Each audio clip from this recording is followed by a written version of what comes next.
Hey everybody, welcome on into the Delmarva Sports Insider, your award-winning live and local show dedicated to giving you all local sports.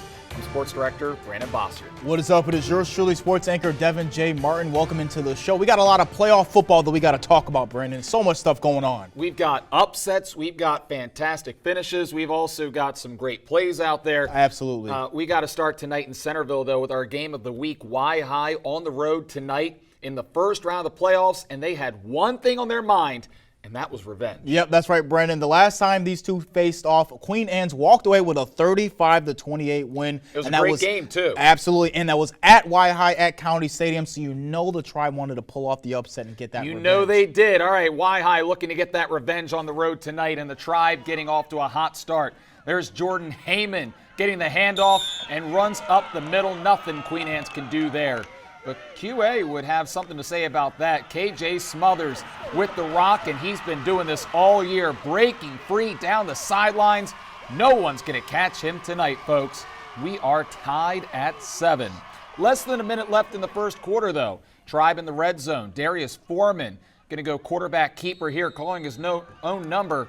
Y-High back on top, and Queen Anne's would sneak a field goal in before halftime, but the Tribe would come out hot into the second half. Big man Chris Wells gets the handoff, runs through traffic, and shakes off some defenders. He's in for the touchdown, and Y-High finds themselves up 20-10. But the big story of this game was Y-High's defense, Brandon. Queen Anne's would be at the 50-yard line on a fourth down, and they go for it as Devin Wright is going to come into the air with this one.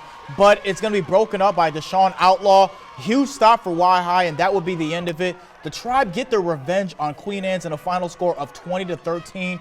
Y-High with the upset on the road against the Lions, and we spoke with QB Darius Foreman after the game about his team's incredible performance. He also had a message for his opponent next week. Oh, no. Man, our defense did an amazing job today, man. They was running around the football. They was making tackles. They was grabbing everybody around the legs. They was doing an amazing job. Ball in the air, everybody was calling ball. So we was doing an amazing job on the defensive end. And that's it. I can't wait for that, man. We coming for you, boy. We coming for you. Yes, sir. Let's go. Let's go, man. Wow. Talking spicy for Casey Heath and the Kent Island Bucks. I like it. Did he see what they just did to Queen Anne's last week? It doesn't matter. It's the playoffs. It's a new season. They don't care about any of that. Obviously, you see that they, got revenge on Queen Anne's. What happened in the regular season doesn't mean that it's going to happen tonight if they match up again. I mean, we have another matchup that actually proves that later, we too. saw that tonight. Yep. Playoffs is a totally different animal. Yep. Got to say congratulations to Y-High on a great victory tonight.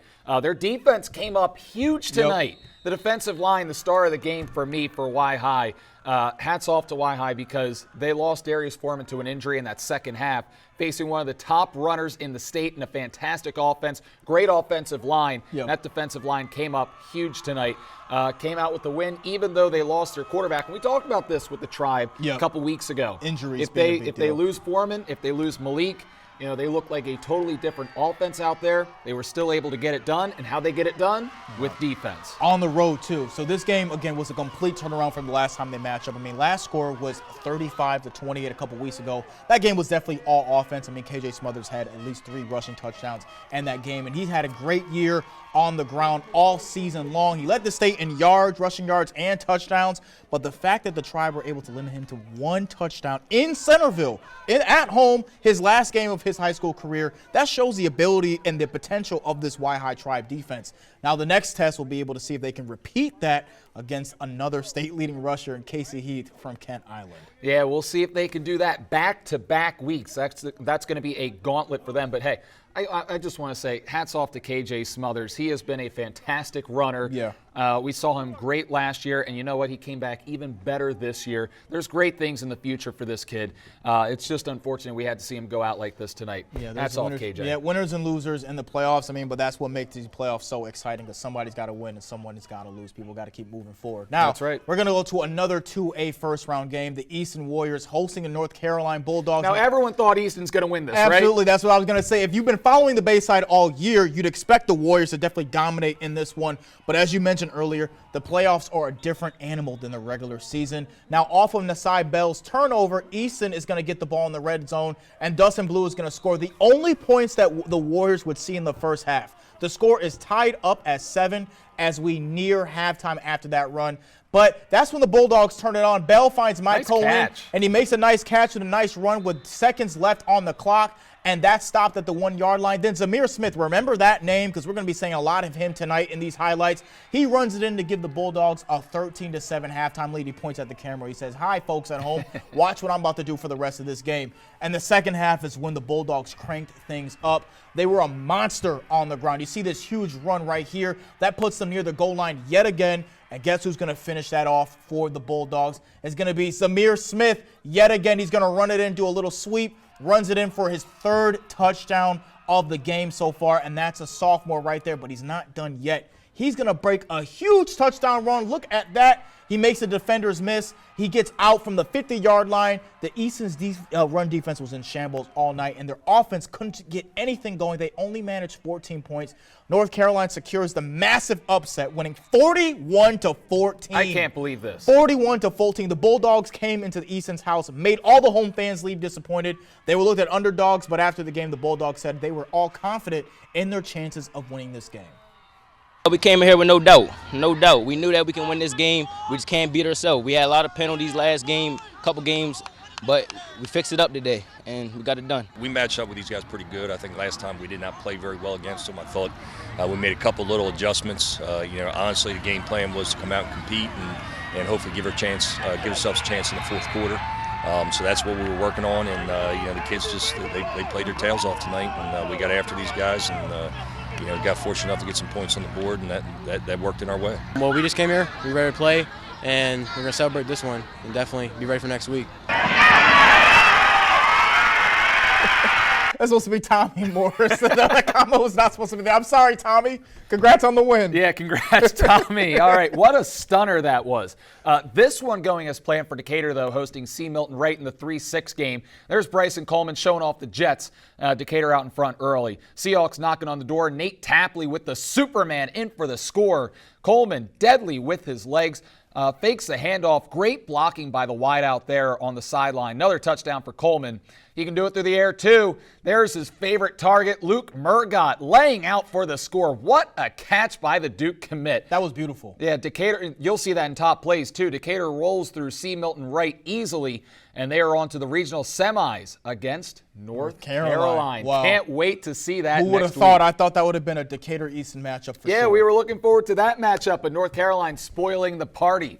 All right, now let's see some other scores from around the Bayside tonight. Kent Island taking care of business. They win by 40.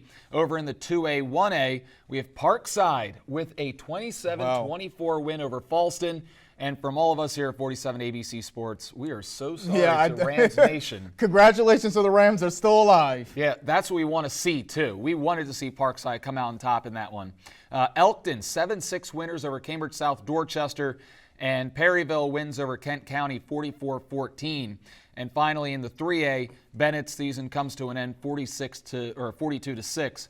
And Colonel Richardson, they move on in the 1A. Washington High forfeits their game due to a lack of players tonight. All right, so who could have thought that North Carolina would come out and do this on the road in Easton? James McCormick's bunch, they come to play. Great head coach, storied program.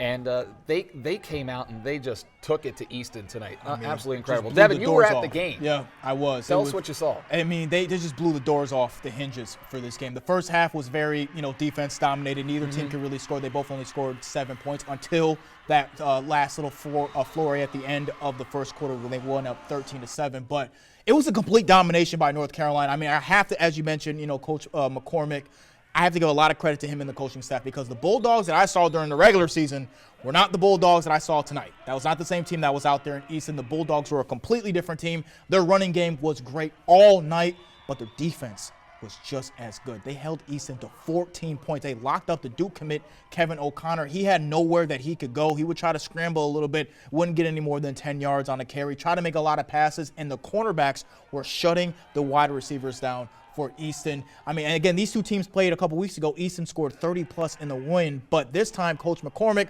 told me after the game that, he changed a little things up in practice over the week to kind of see, combat what Easton was going to do on the offensive end. So they played a lot more man pressure, and that troubled Easton, and they couldn't really get anything going in the passing game, which is why they had a lot of trouble scoring.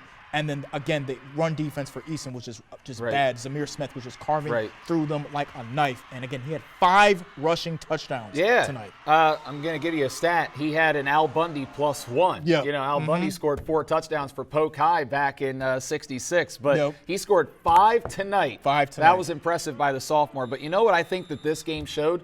North Carolina, with that coaching, they were disciplined. They went out there. They played the full 48 minutes. And it seems as though Easton maybe gave up toward the end. Right, because there was a lot of chances where Easton had a time to, kind of take it away and be like, you know what, we're at home. We're the team that's been great all year. You guys have been in the middle of the pack. Playoffs. No, and they kind of, North Carolina would not allow Easton to breathe anything on offense, and that just opened up a lot of opportunities for the North Carolina Bulldogs, especially because they forced an interception and 2 turnovers as well as locking down on offense. I can't wait to see if North Carolina can duplicate this next week against Decatur. That's going to be so much fun to see. We have 2A East. We have the 1 seed Kent Island and the 5 seed Y High, and that was a great game a few weeks ago too. And then Decatur hosting North Carolina should be a lot of fun next week. Those games are to go to the regional finals. We'll see what happens. Great playoff action tonight. Let's take a timeout. We've got some great matchups to talk about in Delaware, though. How did Central do against the champs? We'll find out. You're watching the Delmarva Sports Insider. Hi, I'm Jake Coleman, Stephen Decatur Football, and you're watching Delmarva Sports Insider.